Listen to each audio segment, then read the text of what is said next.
Assalamualaikum warahmatullahi wabarakatuh. Salam sejahtera untuk kita semua. Anak-anak sekalian, pada kesempatan pertemuan ini, Bapak ingin menceritakan suatu legenda yang berasal dari Provinsi Jambi. Lebih tepatnya di daerah Kabupaten Kerinci. Dengan judul legenda Putri Tangguh. Mari kita saksikan bersama-sama.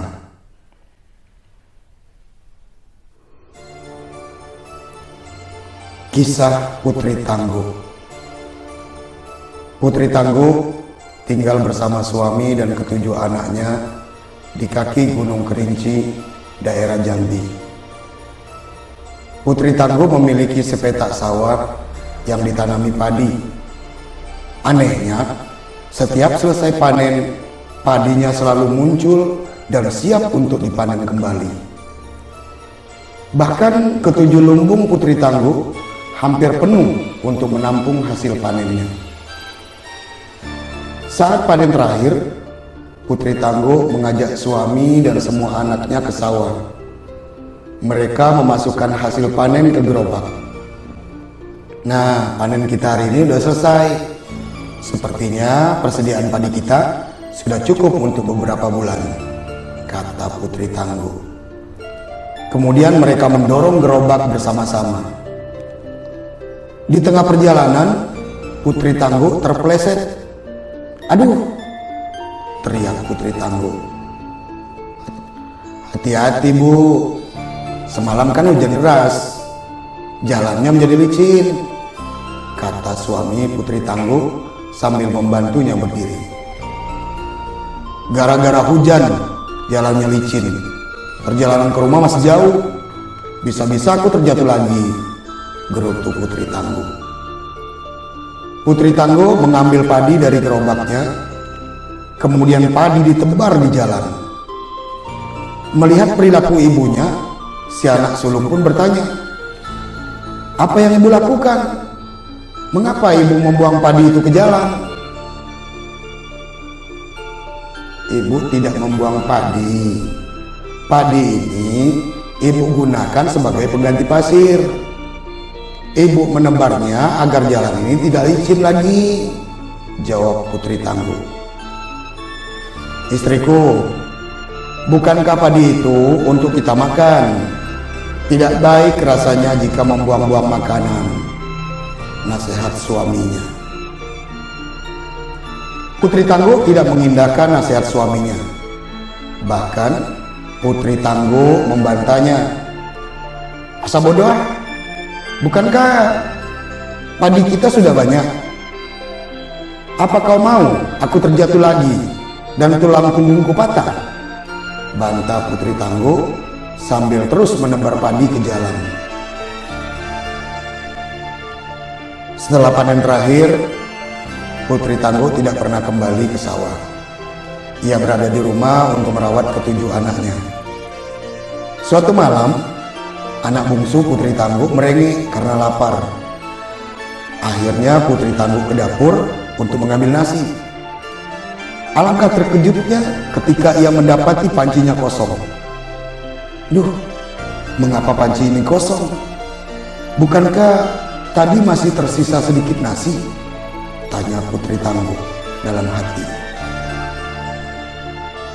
Karena si bungsu terus merengek, Putri Tangguh pun memutuskan untuk menanak nasi. Namun Putri Tangguh kembali terkejut ketika mendapati beras yang ia simpan dalam kaleng juga menghilang. "Aduh, kemana perginya beras itu? Aku masih ingat banyak beras di sini. Jangan-jangan ada orang yang mencurinya," kata Putri Tangguh. Kemudian Putri Tangguh membujuk anak bungsunya untuk tidur. Besok ia berencana untuk menunggu padi yang disimpan di lumbungnya. Pagi harinya, Putri Tangguh terkejut mendengar teriakan suaminya. "Istriku, istriku, cepat kemari!" teriak suami Putri Tangguh. Putri Tangguh segera berlari menemui suaminya. Ia menghampiri suaminya yang berada di depan pintu lumbung. Ia pun bertanya kepada suaminya, "Ada apa suamiku?" tanya Putri Tangguh dengan cemas. "Aku tidak tahu istriku, lumbung ini sudah kosong saat aku membukanya," jawab suami Putri Tangguh. Putri Tangguh dan suaminya bergegas memeriksa lumbung yang lain. Betapa terkejutnya mereka ketika mendapati ketujuh lumbungnya telah kosong. Putri Tangguh pun menangis. "Apa yang terjadi padaku? Tadi malam nasi dan beras hilang. Sekarang padi di lumbung pun juga ikut menghilang," jerit Putri Tangguh. "Jangan cemas istriku, bukankah kita masih memiliki sawah?